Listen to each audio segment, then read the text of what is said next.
Anya memang sudah menanti kepulangan Fabian dari meetingnya karena ia ingin meminta maaf atas sikapnya yang cemburuan itu. Anya mengikuti Fabian masuk ke ruangannya. Ketika Fabian sudah duduk, dia sambil memegang map menyodorkan ke meja Fabian. Ini Pak, berkas dari Bu Miska. Sudah saya analisa dan saya telaah semua isi proposalnya.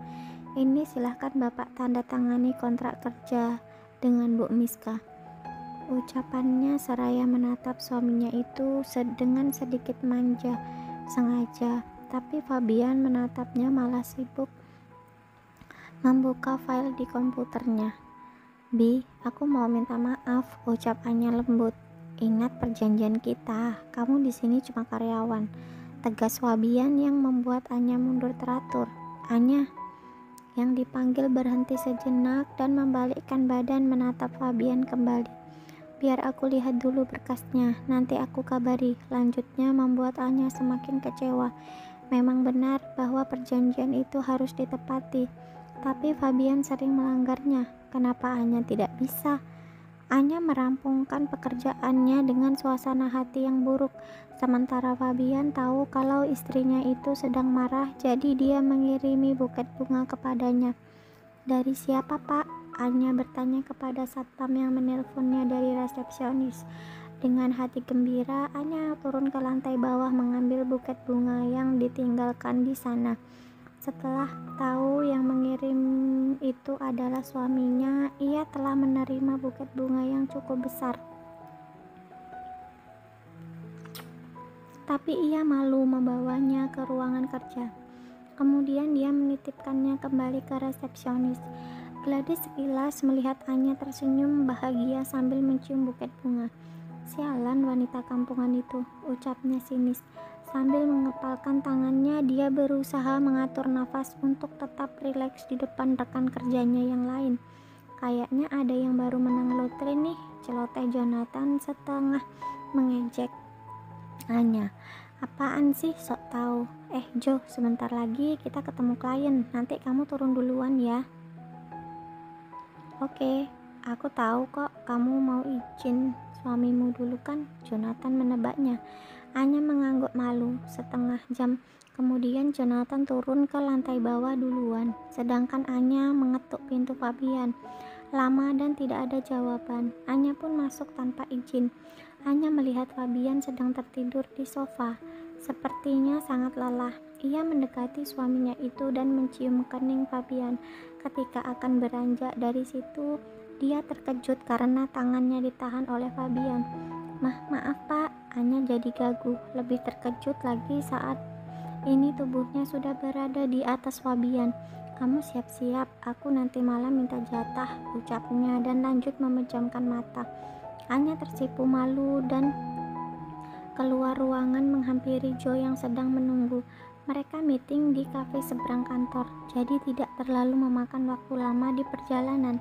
Setelah bertemu klien, Joe menjelaskan proposal dan klien sangat puas. Alhasil mereka memperoleh klien baru. Hari sudah sore, waktunya pulang kerja, tapi tidak dengan Fabian. Dia masih harus di kantor untuk lembur sampai malam ditemani Jonathan. Sedangkan Anya sudah pulang duluan. Anya sudah memakai pakaian haramnya. Sebelumnya dia pun sudah mandi kembang. Sudah larut malam suaminya itu belum pulang. Anya sampai tertidur di sofa. Sekitar pukul 1 dini hari Fabian baru sampai rumah dan mendapati Anya tidur di sofa memakai selimut. Sebelum membangunkan Anya, dia menuju ke kamar mandi dan membersihkan diri. Dengan hanya memakai boxer, dia menghampiri Anya hendak menggendongnya. Begitu selimut Anya tersingkap, dia sangat terkejut dengan apa yang ia lihat. Buah melon yang besar dan ranum sangat menggugah seleranya. Anya terkejut ketika merasakan serangan yang membabi buta. Pelan-pelan, Anya terus menggeliat.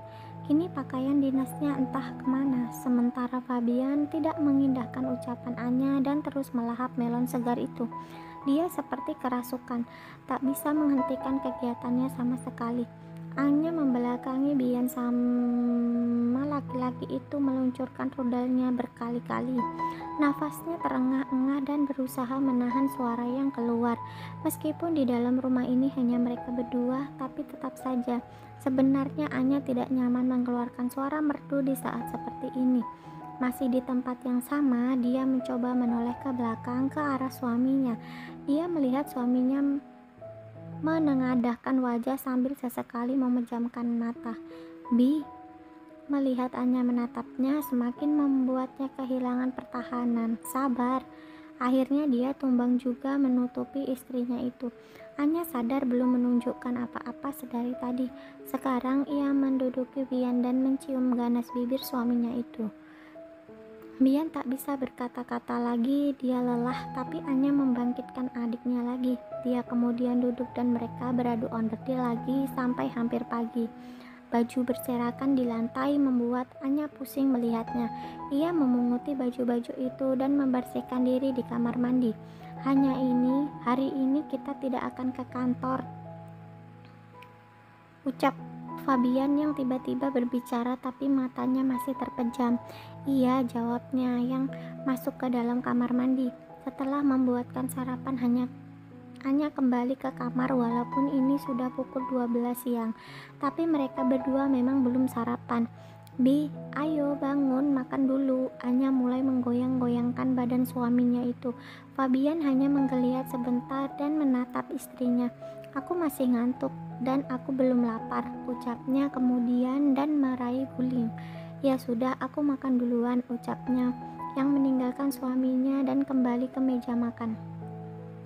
Anya menyantap makanannya sambil memainkan handphonenya. Dia sedang mencari-cari baju untuk ia beli. Tentunya baju dinas malam untuk menyenangkan hati sang suami. Anya berpikir untuk membeli beberapa baju karena baju yang kemarin-kemarin tentu saja sudah rusak. Dia harus pandai menyenangkan hati sang suami agar laki-laki itu tidak berpaling darinya. Apalagi sekarang sepertinya Miska mengincar suaminya itu.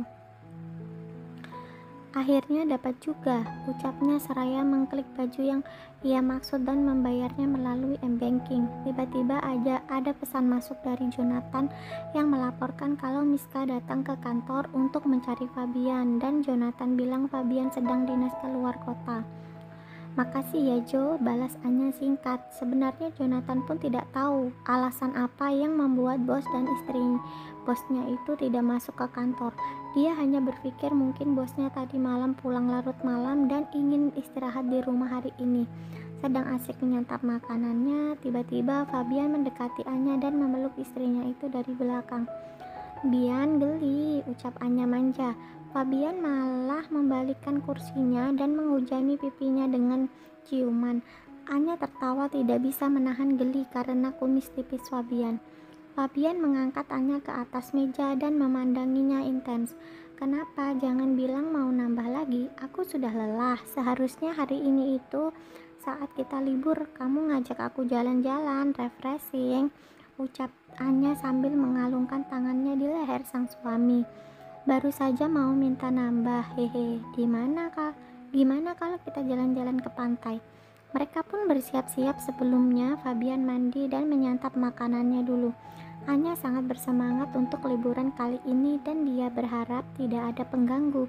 Di luar tempat, Ranti sibuk menghubungi Anya, tetapi tidak tersambung karena Anya sudah memblokir nomor Ranti beserta keluarganya. Sialan anak ini, kemana? Aku butuh banget duit. Apa aku datang aja ke rumah mereka? Gumam Ranti seperti terdesak sesuatu.